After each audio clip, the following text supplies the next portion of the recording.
Welcome, everyone, to this latest edition of Earth Day Live. Our Earth Day Live series explores some of the planet's most urgent environmental issues and examines a variety of approaches to solving them. Our series has reached hundreds of thousands of viewers on several streaming platforms, and today's event will be live streamed directly on earthday.org's website, but also on Facebook, Twitter, YouTube, LinkedIn, and some of our partners are streaming it as well. This edition of Earth Day Live was created in partnership with the delegation of the European Union to the United States. A special thank you to Mercedes Garcia Perez, who helped us create this event. I also want to thank Matt Leffler from Earth Day, who leads our plastics pollution campaign. Matt also leads our Great Global Cleanup in April, which brings hundreds of millions of people out into their communities to clean up plastics and other materials that are harming all of us, particularly in communities that are the most marginalized.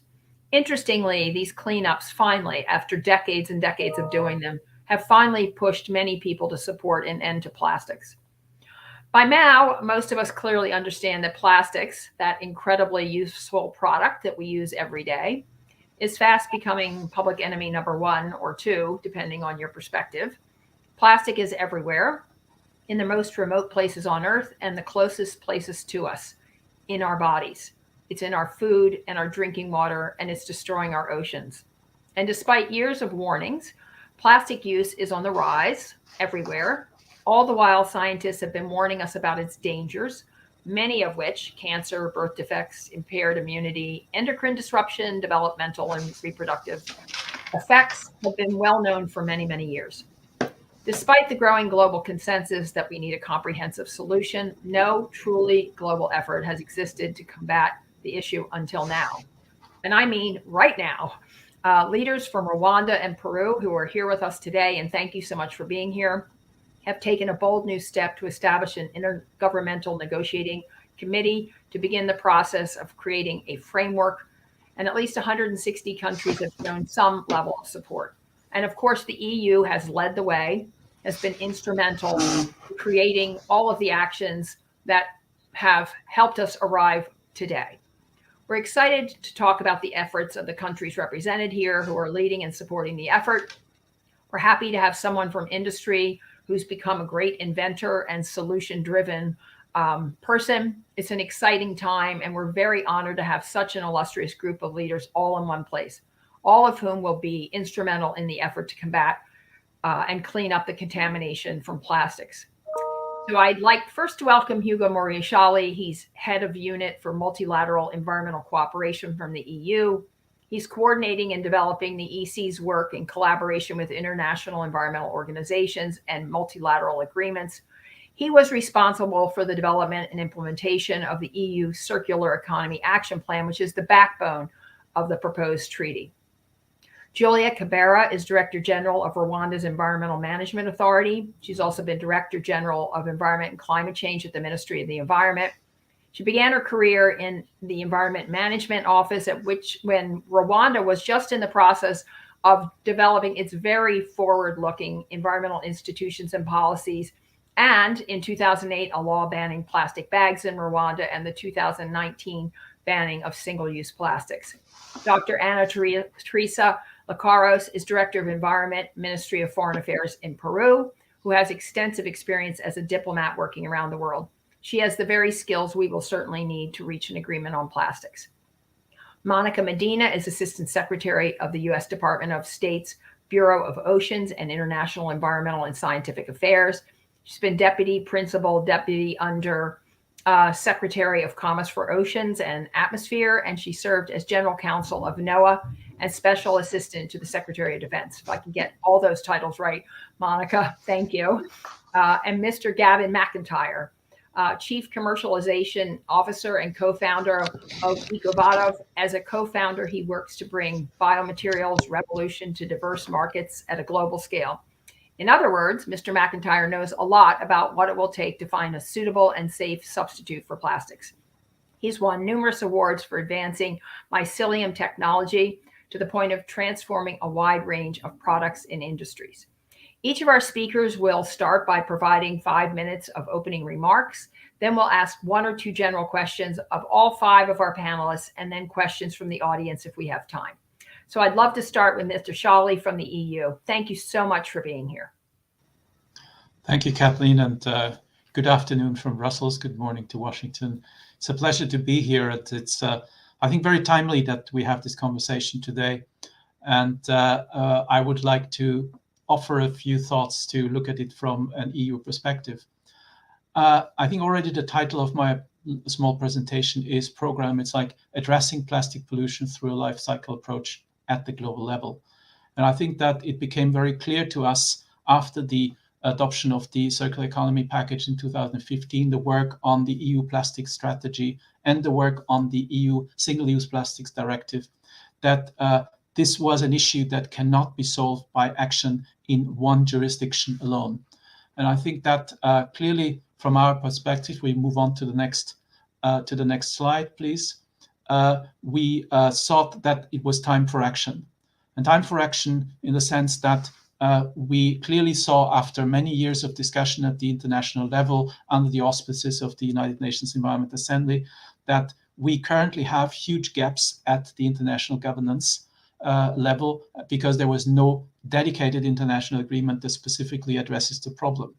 At the same time, we do have certain agreements that deal with issues related to plastic in the international field, but that is mainly focusing on waste management, and waste management doesn't tackle the problem at its source and cannot address the problem.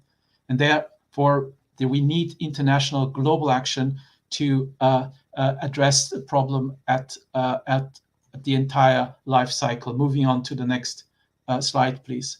I think that since 2014, the issue has been on the agenda of the United Nations Environment Assembly, and always the same message gets through. For plastics, business as usual is not an option, because plastics waste, as it goes now, discharged in the ocean, will triple by 2040. And the problem is transboundary. But however, 80% of plastics ending up in the oceans come from land-based sources. Gaps have been identified. For 4 years, we've been working in the context of the open-ended ad hoc expert group under UNEA, and we have identified the international regulatory and governance gaps that exist along the full life cycle, but in particular upstream at the beginning of the life cycle, with regard to the design, production, and sale and consumption of products that contain plastics. So I think that we need to move in the direction of addressing that governance gaps at the international level, most notably to make sure that all countries are enabled to take the right decision at their national level, that they are enabled to address the problems that exist within their borders and beyond. So moving on to the next slide. I think that very often we hear that there is a juxtaposition between the variety of existing national, voluntary, regional business initiatives, but it's clear that the work of the ad hoc open-ended expert group have shown it that voluntary initiatives have not delivered and are not delivering the systemic change that we need. But they are valuable as a complement to doing something legally binding at the international level. We need at the international level specific objectives and targets to address plastic pollution and to address it at source. Next slide. That means that an agreement to combat plastic pollution needs elements that address product design, material design, and use. We need that in order to support, feed, and enable the implementation of national plans to prevent, reduce, and remediate plastic pollutions that are tailored to local and national circumstances and specific sectors. But that actually meets both the rules and the approaches at the upstream level. And it also needs certain transparency and information obligations with regard to the chemical and material composition of plastics that is entering the global supply chain. Moving on to the next slide. That also means that within such an agreement, we need the relevant provisions for regional and international cooperation and coordination. We need monitoring and reporting on national and international progress on the implementation of the agreement. And we need to combine that with monitoring reporting on the process of plastic pollution. And finally, that also needs that we need to link a possible agreement to combat plastic pollution with the necessary scientific and socioeconomic advice and guidance. Need for cooperation, information exchange between scientific networks to ensure synergies and avoid duplication. How to link it in with the existing body of international law that deals with waste, how to link it with the body of international law that deals with chemicals, and the existing science policy interfaces that exist for climate change, because reducing plastic pollution has a positive effect for mitigating climate change, with the science policy interfaces for biodiversity, such as IPBES, because addressing plastic pollution will have a positive effect on our attempt to combat biodiversity loss. But also, and I think the upcoming discussion on a specific science policy interface on chemicals and waste that we're going to have at a couple of weeks' time in Nairobi. And I think that from our point of view, linking to that would be mobilizing the necessary financial resources, where I think there is going to be a discussion about how to link the optimal use of existing financial mechanisms and funds, while at the same time exploit the potential private sector involvement in that regard. So we're moving as a group of interested countries that share the same final objective to the decisive meeting of UNEA 5 in a couple of weeks' time, where we hope that we will actually have a speedy and swift agreement on launching the negotiations. That is only the first step. A lot of work is still ahead of us until we can conclude that. But I think it's a necessary step that we need to take in February in Nairobi. Thank you very much. Thank you, Hugo, Maria. And thank you to the EU for the amazing work you've done on the circular economy, which, as we all know, has given a lot of momentum and scientific analysis and economic imperatives, really, that we can move forward with this. So I'd like to congratulate the EU. I'd also like to congratulate Juliette Cabrera, our next speaker, for her work, and Anna Terry, who's coming up later. So Juliette, you're next.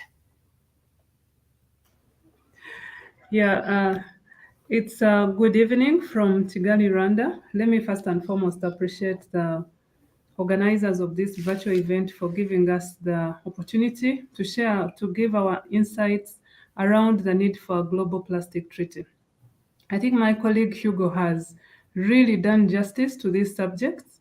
The EU is one of the co-sponsors of this draft resolution, and I think he has gone through the elements of the draft resolution to details. I don't want to go over this again. Next slide, please. But allow me to speak from the perspective of a developing country. We have spent 18 years, around 18 years in Rwanda, trying to struggle with beating plastic pollution. And this means we are controlling the use, we are developing policies and regulations, we are raising awareness on the demerits of using plastics and single-use plastics at that, although we are faced with a situation where the consumption, the lifestyle is changing, and plastics and single-use plastics really seem so easy, convenient, and at some times we tend to think that it is stylish, actually. It's better for me to buy a to-go cup with coffee instead of going around with my mug of coffee. And that, again, we are doing a lot to advise, raise the awareness, educate the young generation especially, that we can do life better. So the experience that we've gathered all those 18 years has showed us that we cannot tackle this problem alone. We have the right policies and regulations, but here we are a consuming country. We don't actually manufacture any plastics locally. We import them, and we cannot be able to tackle this problem as an individual country. There is free trade, You cannot just tell people not to engage in trade of plastics and only do those that are eco-friendly, environment-friendly. The names are so many, they're branded all over, and they're given different names. So this is all the background that we bring into this discussion, and we are taking the forefront to actually raise the awareness or advocate for a global treaty, because it's through a global treaty that we are going to have the right knowledge sharing. This subject needs a lot of technology and knowledge sharing across all the countries. We need a funding mechanism to be able to implement and upscale the activities that we are doing right now of education, of awareness, but indeed of getting alternatives, affordable alternatives on the market. So the elements that Hugo just mentioned of a financing institution, that speaks very close to us from a developing country perspective. The issue of the right designs of products speaks very much close to us, because this is, if we do not have this coexistence between the different industries, then the circularity that we are also trying to promote will not be reached. So we need to have recyclable materials. So these are all embedded in the draft resolution that we are championing together with Peru. That has gotten a number of co-sponsors, and of course Anna will go through this at much detail. But what we are trying to underscore is we need to be at the same page. We need to be ambitious. We cannot continue to talk about this global issue as if it's a story. We need to come from the story angle of it. We have a lot of publications made. I think the problem has been really documented to details. But where do we go after that? We need a strong and ambitious policy framework. And this is the global treaty that we are talking about. And then from that global treaty, we are going to see commitments of different countries. And again, we are saying this is not going to be a voluntary, we are not championing for a voluntary legal framework. We are championing for a framework of which, if you're a member, you are expected to do data reporting, do the monitoring, basically the issue of being voluntary to implement or not implement, that would not help us to reach where we want to go. So as I summarize, I think it's very timely to have this discussion as we prepare for the Earth Day, but we are only saying that we need to face the problem as it is, and we need to look for a real solution. We are open to dialogue. We would like to get as more input into the draft that we have, but we are saying it shouldn't be a treaty or a resolution which is leading us to any treaty, but it should be leading us to a treaty that will solve our community's problem. Pollution is real. The water is being polluted. The soil is polluted. Terrestrial ecosystems. Let us look at pollution in general in all ecosystems, and let's get a framework that will be able to sort this. Thank you so much for the opportunity to share my thoughts. Thank you, Juliet. We couldn't agree more. And we're very excited to have our next speaker, who is part of your effort, Ana Lacaros from Peru. Anna? Hi, good morning. Thank you for the invitation and the opportunity to share along with my colleague Juliet all the efforts our countries, Peru and Rwanda, are doing regarding the issue of the combat of plastic pollution. I think, yes, we can go to the previous slide, please. Yes, we have here a quote from Rwanda on the three major climate challenges nowadays. And as you see, pollution is one of the major ones, and plastic pollution is it's a huge risk factor to the sustainable development of all all the planet, all countries, and all communities. The next, please. So Juliet already went through the main elements of the treaty and why it's very important to everybody, to all countries, but especially for developing countries, because we are less prepared to tackle the issue of the plastic pollution, as already Hugo mentioned in his presentation.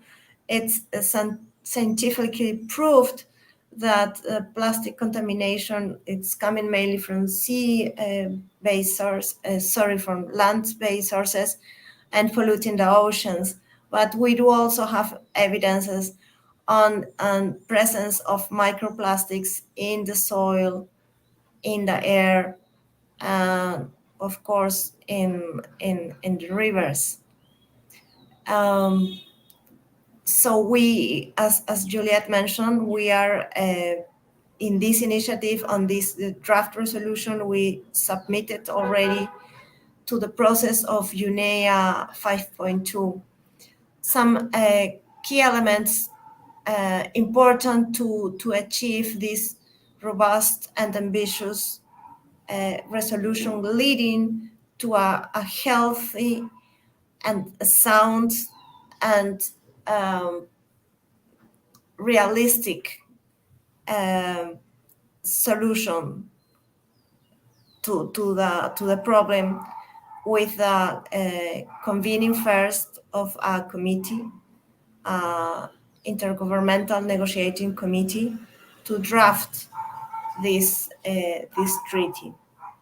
We understand that the legally binding nature of the treaty is something much really needed, and it should have very strong mandatory pillars and elements and mechanisms to really achieve the goal of reducing plastic pollution in all ecosystems.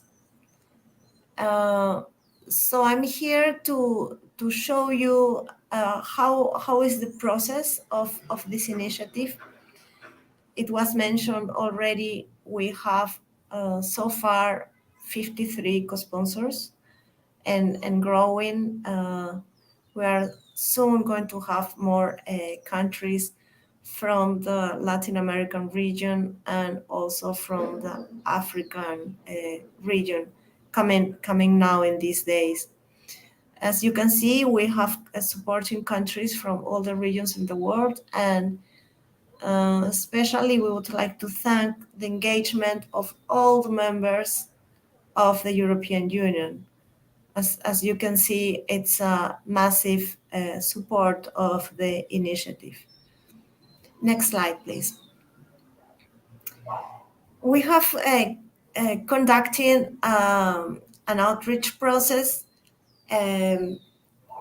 raising awareness among other member states of the UN on the problematic of plastic pollution, and also on the need to have the legally binding agreement and the process resulting in it.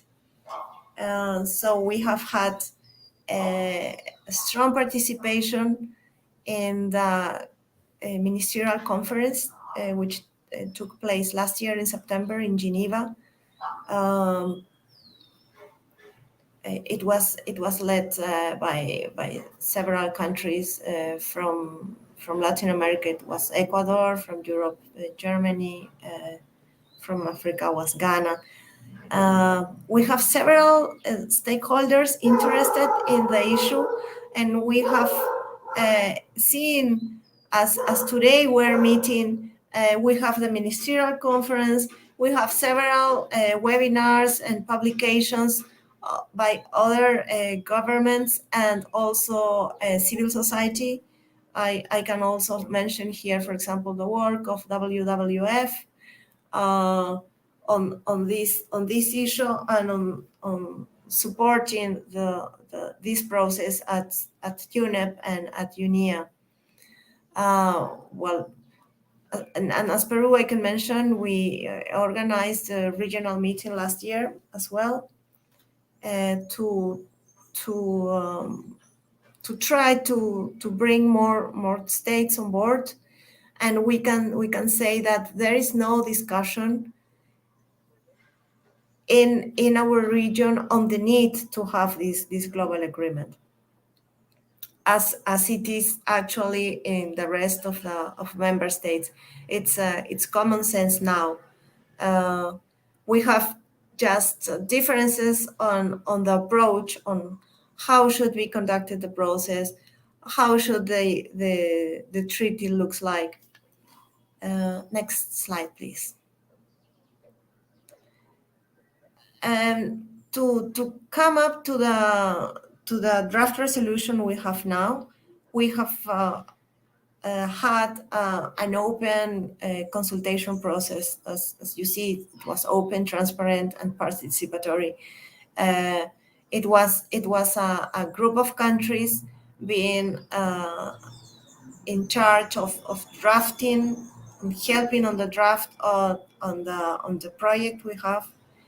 So it's we have received actually a lot of support and a lot of inputs, and now we are full in the process preparing UNIA 5.2, which is going to be at the end of February. So very soon, in few weeks. For example, we have requested a question and answer session in order to member states to hear from us, as well as from other countries having initiatives on the same subject. We also have regular meetings with our co-sponsors, being the next one, 2nd of February. Next slide, please. And as Juliet mentioned, the objective is to have this ambitious resolution adopted in UNEA 5.2, not any kind of resolution, so not any kind of scope and mandate to an intergovernmental negotiating committee, but a strong one which can build the basis for this future strong treaty, which can answer to the challenges and requests from countries from all over the world, but as Juliet mentioned, like especially for us from developing countries. So we are still welcoming new co-sponsors. You can see it's already an important number of co-sponsors we have. It's more than a quarter of all the countries in the world supporting this initiative and the specific text we have with the specific objectives and mandate we have drafted. And we are open to hear some comments. We have already here very interesting comments, and we are going to we are assessing them in details. Next, please.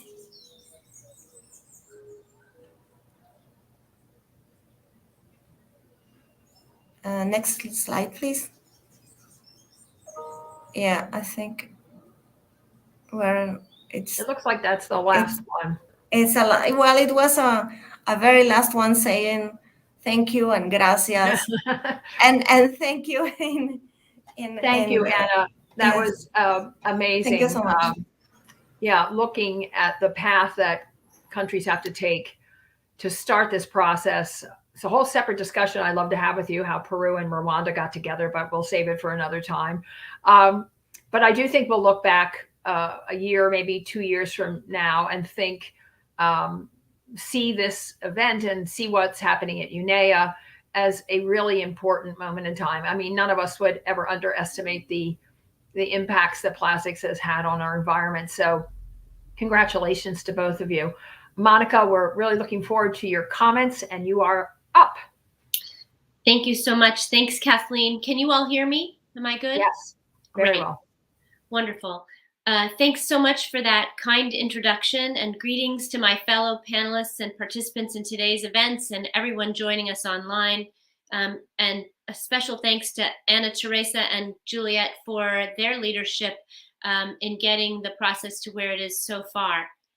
As you said, I'm Monica Medina. I'm the Assistant Secretary of State for Oceans and International Environmental and Scientific Affairs, and I'll be leading the U.S. delegation to the UN meeting that begins in a few weeks. I'm really honored to join you in the discussion to talk about the efforts to launch this very ambitious negotiation on a potential global agreement for combating plastic pollution. It really is time to turn the tide on plastic pollution and waste. Plastic pollution, as all the speakers have said, is a global problem that affects the environment, it affects our food security, it affects maritime transportation and tourism, economic stability, resource management, and even potentially human health. And in particular, ocean plastic pollution is everywhere. It doesn't respect political boundaries, and addressing it requires international cooperation. It's found everywhere on the planet, and can be, located in the belly of animals in Antarctica, in the remotest parts of Antarctica, to the highest mountaintops in the Himalayas, the deepest trenches in the ocean. It's in our air. It is ubiquitous, and it's a major global challenge that will only continue to get worse unless we take ambitious action now, which is why the United States supports launching the negotiation on a global agreement at the next UN Environment Assembly meeting, and why I was so pleased when our Secretary of State, in a visit to Africa, made the announcement himself. It matters to those of us in the leadership of the Biden administration that we begin this negotiation and we help to lead it. UNEA 5.2 is an opportunity to mobilize immediate global action to address ocean plastic and plastic pollution in general and find innovative solutions. And we very much appreciate the work that's gone into the 2 draft resolutions, one from Peru and Rwanda that we've heard about today, and another one from Japan. And while we haven't in the US endorsed either resolution, I believe there's a great deal in common in the 2 approaches, and aspects of both of them can be pulled to help us get to a very strong outcome. Most importantly, they would both establish an intergovernmental negotiating committee to develop a legally binding agreement considering the full life cycle of plastics. And the US strongly supports launching these negotiations at UNEA 5.2. We have to do everything that we can to ensure that we are successful there. And we want to ensure that the global agreement is ambitious and focuses on finding solutions that work. We believe that we need a bottom-up approach that will encourage countries to identify innovative solutions across the full life cycle of plastics. It's crucial that such an agreement provide also flexibility for countries to contribute to a common objective through ambitious national action plans and effective country-driven approaches. I think all of the panelists have discussed how there is no one-size-fits-all solution to this problem. We need to build on the enthusiasm expressed by stakeholders in the private sector, in civil society, and subnational governments to address plastic pollution. And we are interested in exploring all innovative mechanisms to build on stakeholders' current ambitions, and we want to be very clear to encourage them to set an ambitious action agenda that could support implementation of this global agreement to combat ocean plastic pollution. It will take all of us to get it done. We must ensure that an agreement to combat this pollution includes a financial mechanism to help countries most in need. That way, we can realize the ambitious activities that we know are going to be out there if we just encourage them with the direct support for that implementation. And the US is fortunate to have a strong group of stakeholders who are interested and very interested in tackling the problem, and we will encourage their continued engagement. Combating plastic pollution in an effective manner will require collaborative efforts from all of us. And I wanted to say thank you very much for having me here today. along with the other panelists. It's a great way for me, I'm relatively new in my job, to get to meet virtually some of the very leaders I'll be hopefully meeting in person in Nairobi in a few weeks. I know how urgent this moment is, how urgent the problem is, that it's a key moment for us to address it. And so I'm very much looking forward to leading the US delegation to the meeting and to working very, very hard to make sure we have an ambitious agreement that leads to both a healthier ocean and a healthier planet. And thanks so much again, Kathleen, for your efforts and your organization's efforts to organize this event. I really am grateful for being included. Thanks. Thank you, Monica. I'm sure you know it's music to our ears that the U.S. Is engaged in this important topic. So we're really pleased by your remarks and hope to see you at UNEA. Our last speaker is Gavin McIntyre. Interestingly, the theme for Earth Day 2022, for the first time, looks at all three sectors of those people that control the outcome and safety of the planet. Individuals, which Earth Day's always been about, governments, which we've always prodded, but the third element, business, inventors, innovators, have not really been part of the conversation until now. And so this year's theme, by the way, partially inspired by former Secretary of State John Kerry and now our Special Envoy on Climate, who also believes that these inventors, businesses, and innovators can solve some of the world's biggest problems. So our last speaker, Gavin McIntyre, is here to tell us why he and his incredibly important company are finding alternatives that will not just help us on plastics, but many other issues. So Gavin, thank you for being last but not least, and we look forward to your remarks. Thank you, Kathleen. And it's really an honor to be among such distinguished panelists that are aligned on such an important mission. And it's my true pleasure to have the opportunity today to share some background on Ecovative and our materials that we look to solve some of the world's most pressing problems, inclusive of the ubiquity of single-use plastics. Ecovative was founded in 2007 with an observation that plastics are really within our everyday lives, from the durable materials that are used in building and construction materials to what we believe as the most egregious use of plastics in non-durable single-use applications, inclusive of protective packaging. The observation that we had was that plastics, first and foremost, are reliant upon fossil fuel resources that are non-renewable and are dependent upon extractive industries, which of course are damaging to our planet. And secondarily, these materials cannot passively return to our Earth and therefore become a terrible burden both to the planet and municipalities that then become responsible for how to deal with these toxic substances. Our solution, of course, was to look to nature to grow, rather than manufacture in a traditional sense, the next generation of high-performing materials that can passively return to the Earth. To do this, we looked to mushrooms, and mushrooms because they are the recycling system within nature.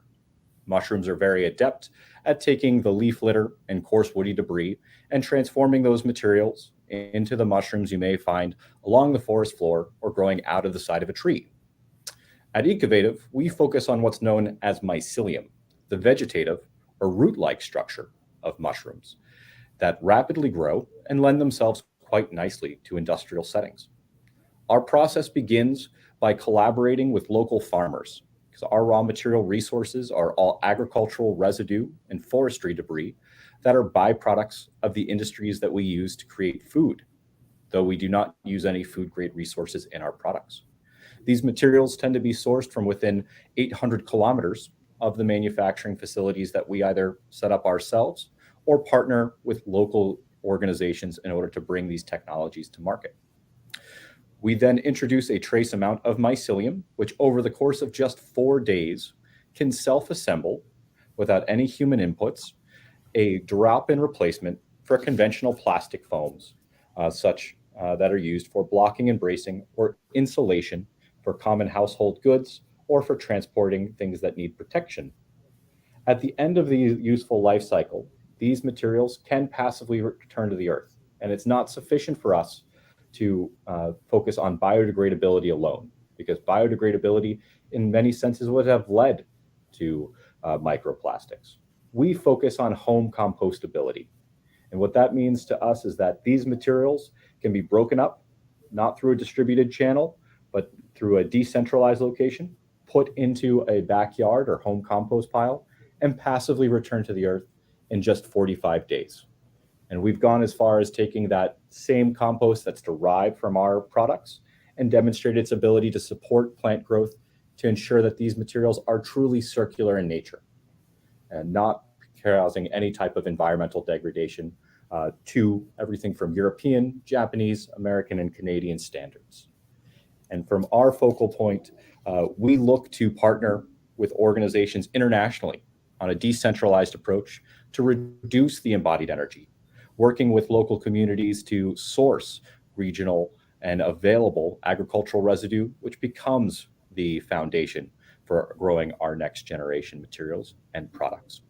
And of course, for us, we have had a tremendous amount of support through government bodies that supported both in funding our early stage research before any other organization was able to, or willing to take a risk on mushroom materials, which are of course quite unique.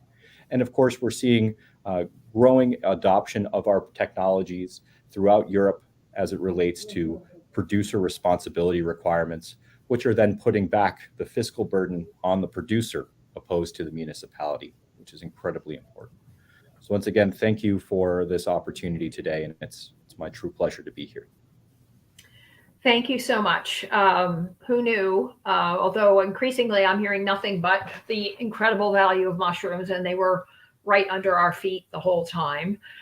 So we're glad that you're doing something so incredibly potentially lasting with this great resource. For now, I'm going to ask each of you to take a minute to answer the biggest question we probably have, and that is, from your perspectives, each of the five of you, what is the biggest impediment to a lasting treaty, and how long do you think it will take to see a real change? But I think the first part of the question, the impediments, is probably the most interesting to our viewers. So can we start with you, Hugo, and go through the same order? Thank you, Kathleen. And indeed, I'm very impressed by this sort of fact that we're also attuned to the common objective. I think that the biggest impediment at present is perhaps the idea that we should already know where we will end up when we negotiate the treaty, to the fact that there are sort of caveats being raised all around us to say, well, we need to not discuss this and only discuss that. So I think we need a pragmatic approach by all participants to go forward. And but I'm actually quite optimistic, because we have moved within the space of 2 years from discussing in the global context whether we should have such an agreement. Now we're in the middle of the discussion of how we're going to set it up. So I think the biggest impediment seems to have gone out of the way. We have a growing coalition, and I'm actually really optimistic in that regard. But let's not fool ourselves. The biggest job is still to be done, actually doing it and bringing it to an end. And I think that will take us the better part of the 2 years to come. Thank you. Thank you. Juliet, what do you think is the biggest impediment? Maybe we want to start with the opportunity that we have. We are seeing lots of like minds. We have seen another draft resolution come through from our colleagues from Japan. But the good thing is it also has a lot of common grounds between what we have and what the Japan has. So there is an opportunity of having actually a richer, a stronger draft resolution. And the impediment could be taking long in the technicalities of negotiation, or actually rushing through, only looking for just a resolution, not necessarily a resolution which is coming to solve our issues. The other impediment could be the COVID-19. I'm not so sure of how many of us are going to be in UNEA 5.2, but experience has it that negotiations are better off when you're together. So if all key players are not in Nairobi next month, that could be an impediment on working towards common grounds. Otherwise, we are very optimistic that this is going to yield a lot of good fruits for us and for future generations. Thank you. Thank you. I think, as I understand this, one of the best parts of this, that no single country can veto the process, and that the way you're going about it is allows many countries to join, regardless of whether they're in the manufacturing business of plastics or anything else along that pathway. Anna, do you feel the same way? Do you have share Juliet's optimism and also her ideas about what those impediments might be?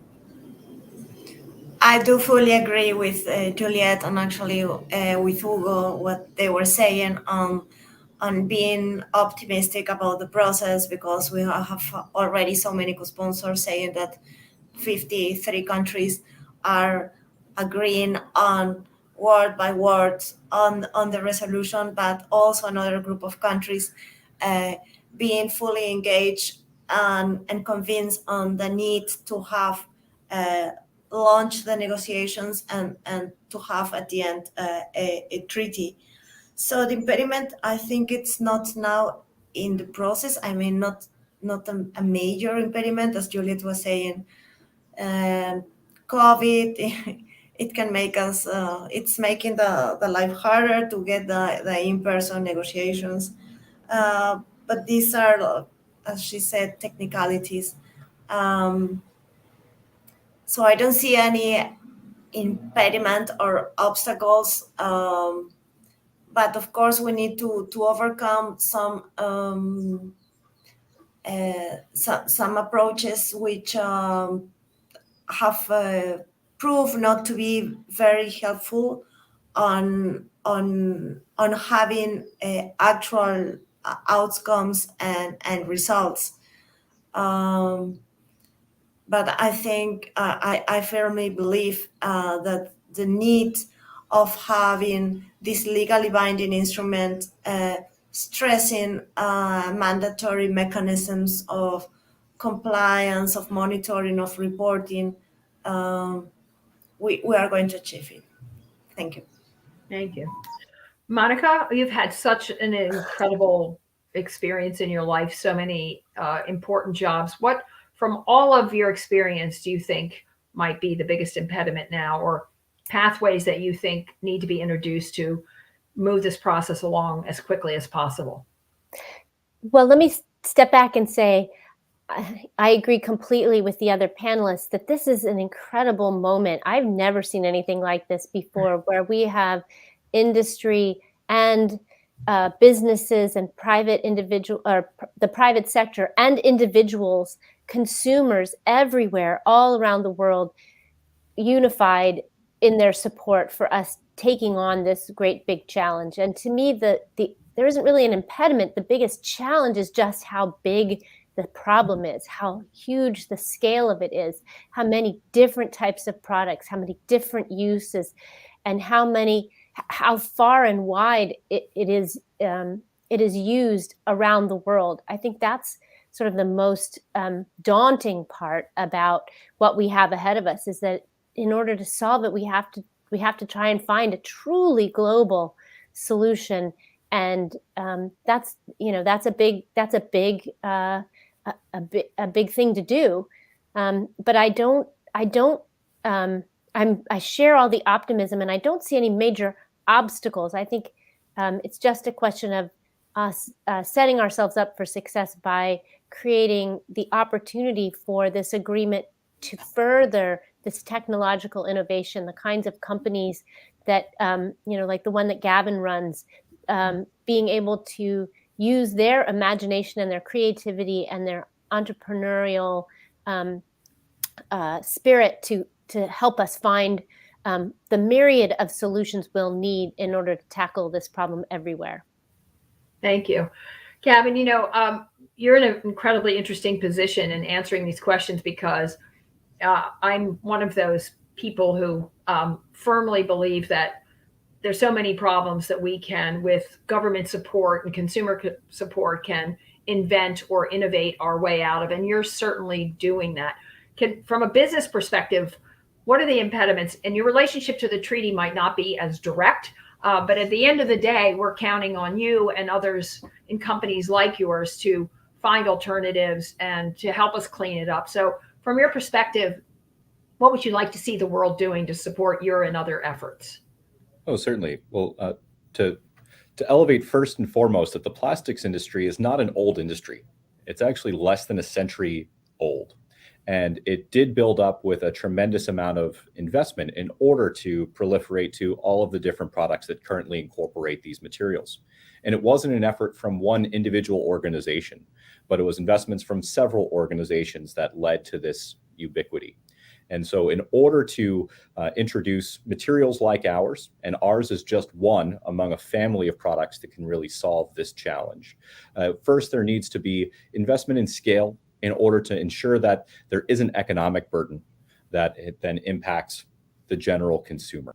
These products need to be accessible to all individuals, no matter where they are in the world, and ensure that they are competitive with the plastic incumbents.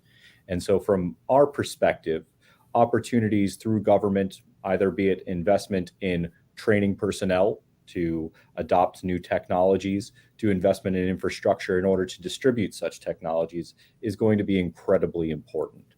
And I cannot stress that this is not a challenge that will be solved by one technology, but really does require a family of technologies in order to truly resolve. Thank you.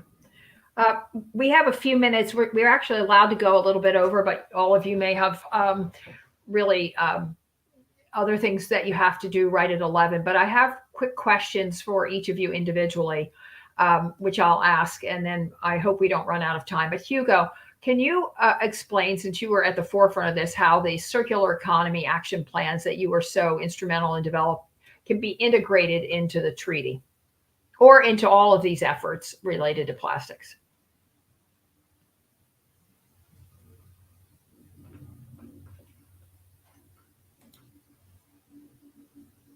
I think, is Hugo frozen here?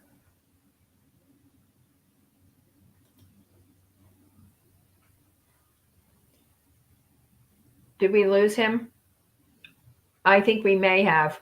I hope he'll come back on. Maybe Matt, or you can try to bring him back on. So another question, and Juliet and Anna both address this, but maybe you can answer a little bit more in depth. Obviously, one of the things we have to do, if Hugo comes back, I'll ask him right after this. Juliet and Anna, from your perspective, how do each of you propose, and maybe you have different ideas, that we clean up? How should the treaty and all the actions that are related to it be funded? We all know at the last COP in Glasgow that there was great concern that countries didn't step up to the plate and offer the funding that has been committed already. We don't want to see that happen again here. What are your ideas? Thank you, Catherine. I think first and foremost, we need to agree on a mechanism, a funding mechanism. And what we have seen work before is having a dedicated fund to actually fund all these related activities.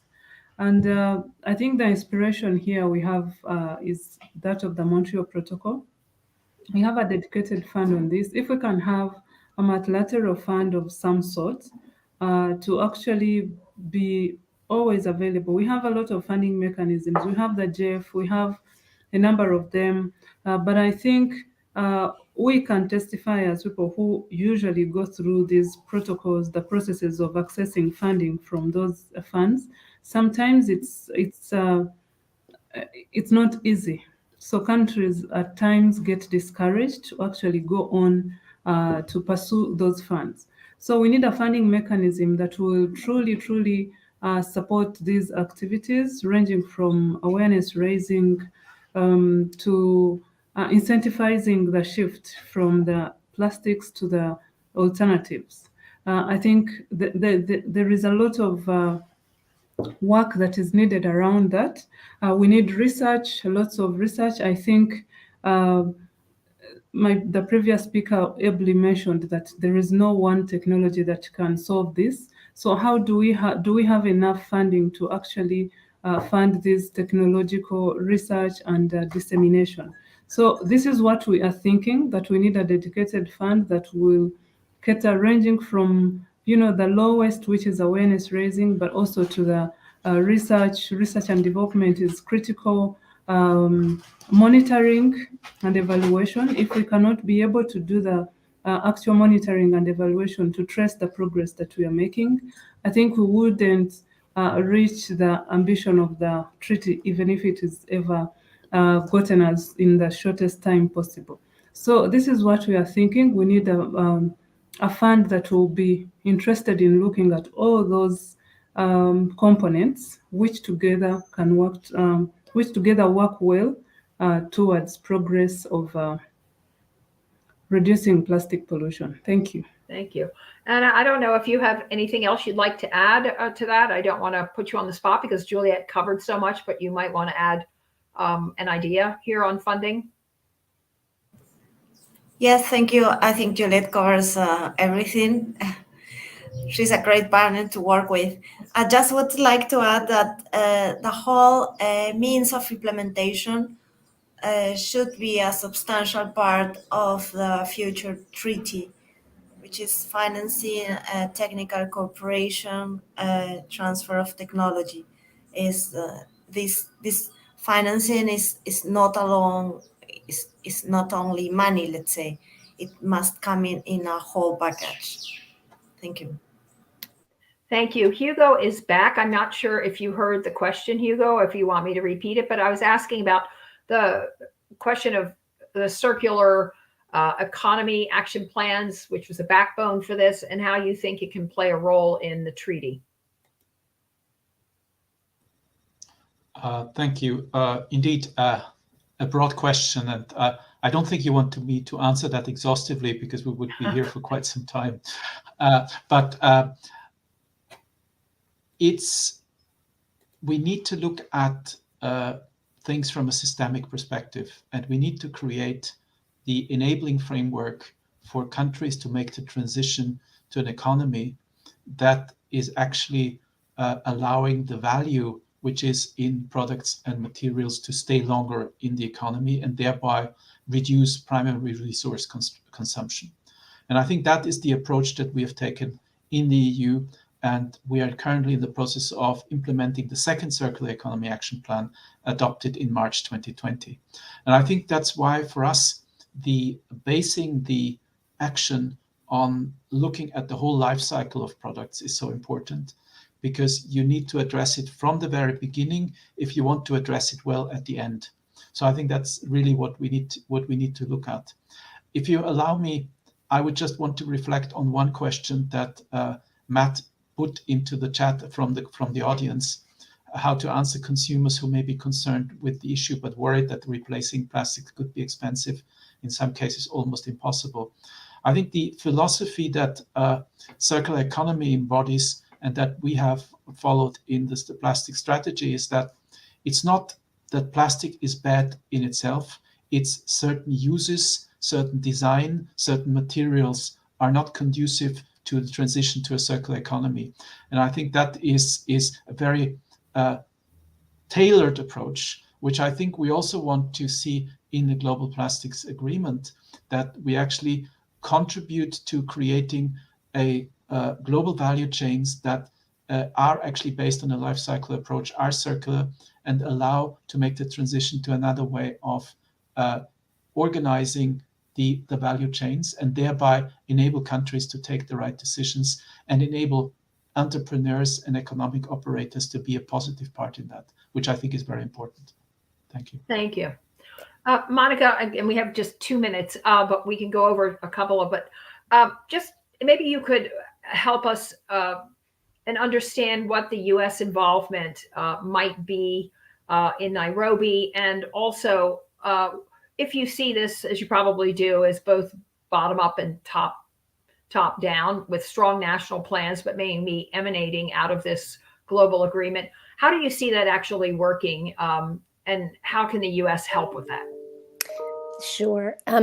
Thanks so much for that question. I want to take a minute and go back to something Hugo said at the end, addressing that question, because when I look at the plastic that's out there, I see a lot of waste, and waste is always more expensive. If we can find more efficient and effective ways to transport goods, to do packaging, the amount of money and time we spend creating packaging for products that don't need it, I think there's a lot of actual efficiencies to be gained if we make this switch. So I'm pretty optimistic in the long run that this will be a much more not only environmentally beneficial, but also economically beneficial set of solutions. Now, how can the US help? Well, we have, a tremendous amount of technological capacity. I think we will be bringing, the whole of government approach.